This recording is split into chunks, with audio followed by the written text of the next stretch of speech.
Indra ini sebelumnya adalah, dulunya saya kenal beliau. Beliau itu adalah sales manager saya di HSBC Banking.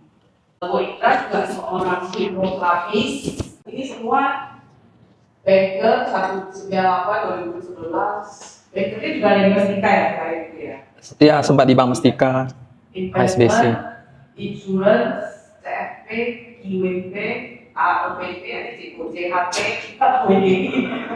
ini AWD Certified Trainer. Bu Indra ini hari ini akan cerita tentang tangible. Jadi sebelum presentasi di sini kami udah VM podcast dulu ya sebelum tampil di sini. Singkat waktu kita langsung aja Bu Indra Gunawan. Tangannya dong, Thank you, Nok. Oke, di suatu ketika ada 4 orang buta. Ya, 4 orang buta ini mereka berteman, tapi mereka sejak kecilnya itu sudah buta. Nah, suatu hari mereka memutuskan, mereka ingin mengetahui gajah itu seperti apa. Nah, jadi 4 orang teman ini, mereka ke kebun binatang. Kemudian mereka mulai mengobservasi dengan cara mereka sendiri. Jadi teman yang pertama ini mencoba untuk mengetahui gajah ini seperti apa. Nah, jadi dia pegang. Kebetulan yang terpegang itu adalah bagian tubuh gajah yang sebelah satu sisinya. Jadi dia merasa, dia bilang, menurut saya gajah ini seperti dinding. Itu yang pertama. Kemudian teman yang kedua datang dan memegang. Yang terpegang adalah kakinya gajah. Jadi teman yang kedua ini bilang, kamu salah. Gajah ini seperti balok. Dan teman yang ketiga datang lagi dan memegang telinganya gajah. Dan dia juga berkata, kalian dua matanya di mana? Maksudnya perasaannya di mana? Gajah itu seperti kipas yang besar. Dan teman yang terakhir terpegang adalah belalainya. Jadi teman yang terakhir ini bilang bahwa gajah ini seperti apa? Seperti ular. Dari cerita ini, akhirnya keempat sahabat ini jadi berdebat, saling menyalahkan. Menurut teman-teman, dari cerita ini, kira-kira kesimpulannya apa? Masing-masing punya POV-nya sendiri, karena pada yang pegang bagian tertentu, dia mikirnya gajahnya seperti itu. Gitu. Ya, berarti masing-masing punya point of view sendiri. Gitu. Oke, berarti masing-masing punya kebenaran sendiri. Bisa juga mungkin satu tujuan itu ada banyak cara ya, banyak cara. Betul, thank you. Nah, jadi sebenarnya kalau dari cerita ini kesimpulannya adalah jangan pernah mengajak orang buta ke kebun binatang. Karena nanti ribut kan. Masing-masing itu mereka punya kebenaran, ya, tapi kebenaran yang sebagian. Jadi secara versi mereka ini benar, tapi secara keseluruhan belum tentu benar. Nah, ini yang namanya belief. Nah, jadi pada hari ini saya akan membahas mengenai belief. Ini seperti satu model atau satu peta yang membantu kita untuk memahami diri sendiri dan orang lain. Yang bisa kita pahami dari model ini adalah bagaimana cara orang itu berpikir, mengambil tindakan dan berubah. Kalau misalnya kita mau menjadi lebih baik, mencapai goals, kita perlu untuk berubah. Namun ada kalanya, pada saat kita mau berubah, kita mengalami kendala, kita mengalami stuck. Nah, kalau kita bisa pahami model ini, kita bisa tahu kita stucknya itu di mana. Jadi tiap level itu beda-beda. Setelah kita bisa paham, kita bisa membuat perubahan yang lebih jangka panjang. Ada orang yang setelah kita kasih tahu ya, kamu harus begini, ya kamu harus berubah. Tapi beberapa lama kemudian, sifatnya kembali ke yang asal. Karena kita hanya membantu dia berubah di perilaku. Level atasnya ini belum berubah. Kalau kita berubah dari atas, ini bawahnya otomatis berubah. Akan mengikuti yang di atas. Nah, makanya teman-teman pernah dengar ya, ada orang yang dia terinspirasi, kemudian dia berubah secara total. Misalnya ada orang yang begitu jumpa dengan suhu, atau jumpa dengan orang yang sangat bijaksana, dia berubah. Nah, berarti level yang di atas ini berubah. Yang di bawah ini akan mengikuti. Perubahan yang paling dasar, ya saya mulai, yang paling dasar ini sebenarnya perubahan yang dari environment. Environment ini adalah lingkungan. Meskipun ini yang paling dasar, tapi ini juga sangat penting, sangat mempengaruhi. Contohnya adalah anak-anak.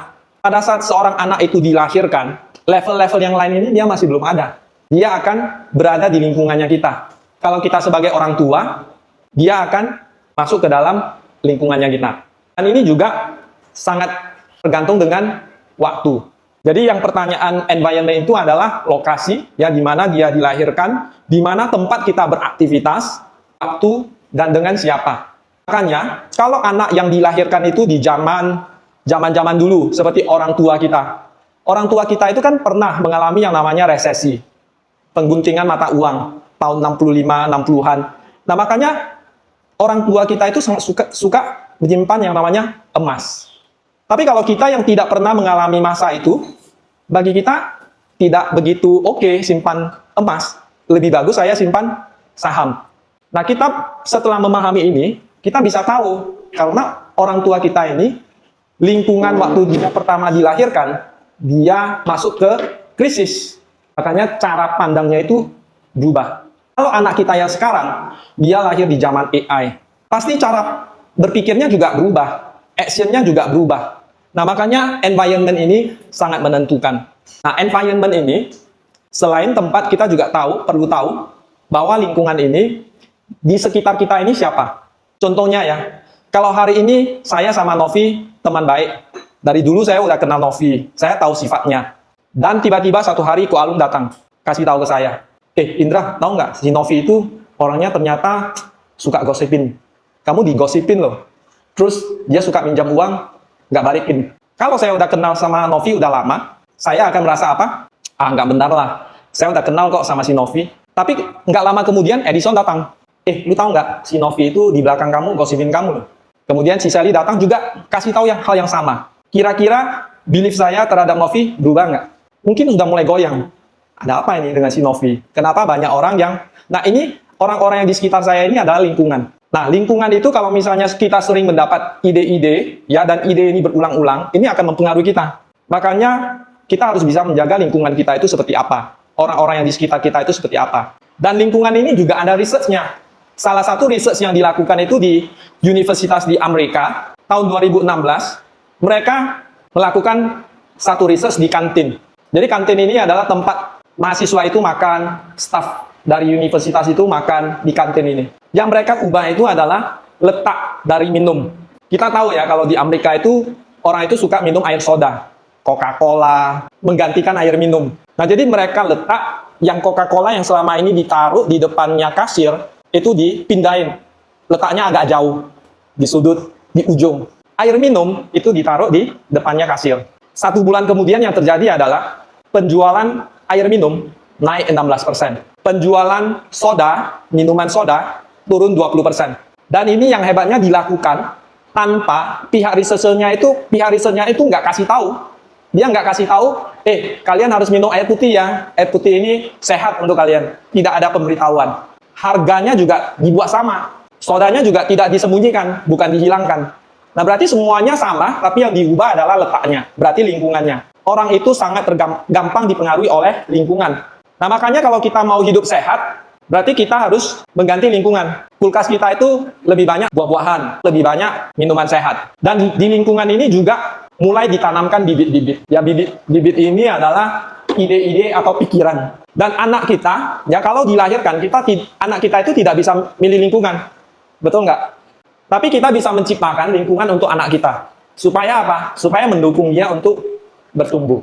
Nah, level berikutnya ini adalah behavior. Behavior ini perilaku. Perilaku ini action. Actionnya itu adalah kalau kita mau mencapai satu tujuan. Apa kegiatan yang kita lakukan sehari-hari?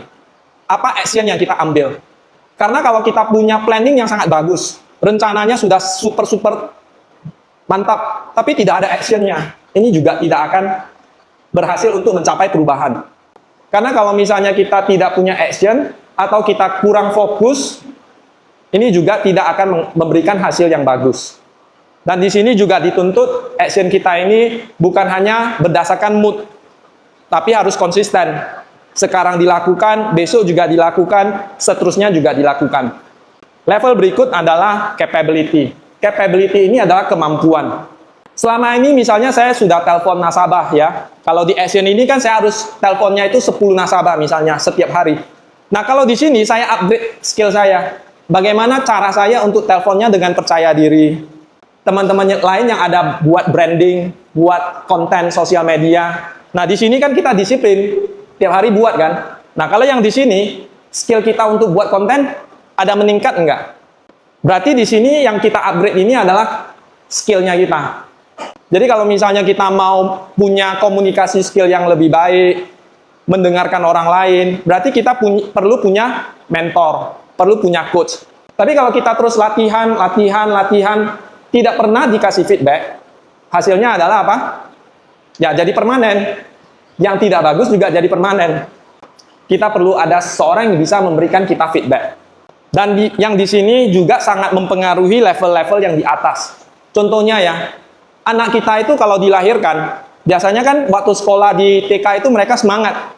Mereka punya belief ya, keyakinan yang sangat tinggi bahwa mereka bisa berhasil. Sampai satu kondisi, pernah nggak anak kita ujiannya nilainya nggak bagus? Misalnya ujian matematika ya, terakhir anak saya ujian matematika beberapa tahun yang lalu waktu dia kelas 4, sekarang anak saya kelas 6 SD. Nah, waktu 4 SD, ujian matematikanya merah. Dia kasih tahu saya, nah ini saya merah loh. Nah, kalau misalnya saya menganalisa, dia merah ini kenapa? Apakah lingkungannya ini tidak mendukung dia? Atau dia kurang belajar, lebih banyak main game? Kalau misalnya nggak pernah belajar, otomatis merah. Kalau dia kurang belajar, berarti actionnya kurang, perilakunya kurang. Nah, tapi kalau dia sudah belajar, nggak ada yang ngajarin dia, karena matematika kan perlu pemahaman, betul nggak? Matematika itu bukan satu pelajaran yang kita hanya hafal.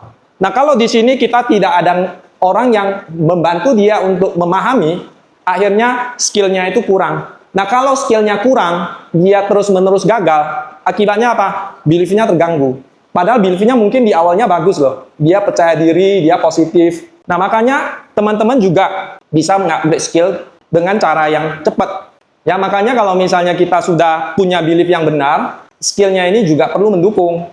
Kalau tidak mendukung, akibatnya belief kita ini juga bisa rontok.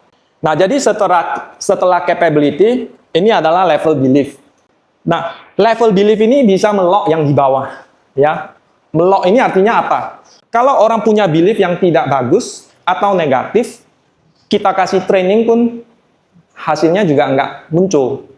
Nah, makanya kalau misalnya kita punya staff, ya staffnya itu kita kasih training yang berbagai, sudah begitu bagus juga, kalau belief-nya tidak mendukung, hasilnya tidak akan keluar. Belief itu adalah satu asumsi yang kita anggap benar, menurut versi kita sendiri. Kalau value, satu dorongan yang menggerakkan kita.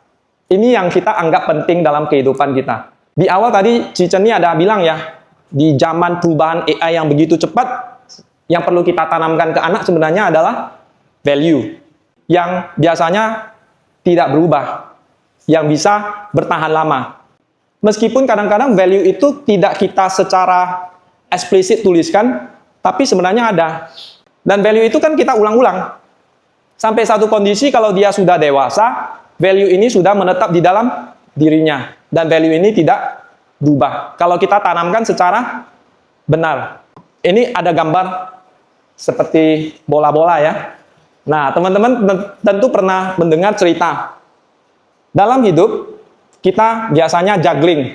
Juggling ini berarti kita akan saling menangkap bola.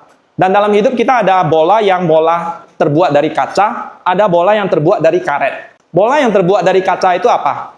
Keluarga, kesehatan, spiritualnya kita, lingkungan sosialnya kita. Tapi juga ada bola karet. Bola karet kita itu adalah karirnya kita, pekerjaannya kita. Artinya kalau misalnya bola ini jatuh, yang karet ini masih bisa mantul. Tapi kalau bola-bola yang lain jatuh, pecah, sulit untuk diperbaiki. Makanya kita melihat ada orang yang di usia muda sangat mengejar karir. Kesehatannya dikorbankan. Sampai satu kondisi kena sakit parah, akhirnya apa? Uang yang diperoleh digunakan untuk pengobatan. Nah, tapi kalau sudah pecah, kadang-kadang kan tidak bisa dibalikkan lagi. Ada juga yang karena terlalu sibuk, fokus dengan karir, pekerjaan, keluarganya telantar. Sampai satu kondisi sudah tua, baru menyadari bahwa selama ini dia waktu tua itu hubungannya dengan keluarga nggak dekat. terakhir merasa kesepian. Masa muda ya mungkin kita value-nya itu adalah uang dulu.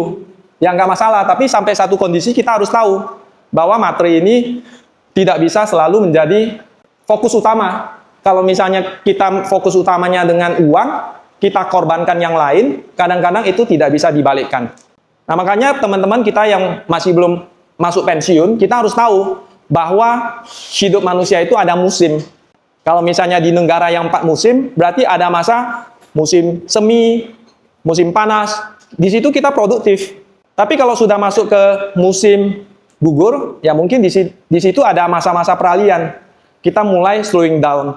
Bagi pemilik bisnis, mungkin di situ sudah mulai terjadi diajarkan ke generasi berikutnya. Tapi masih tetap dibimbing.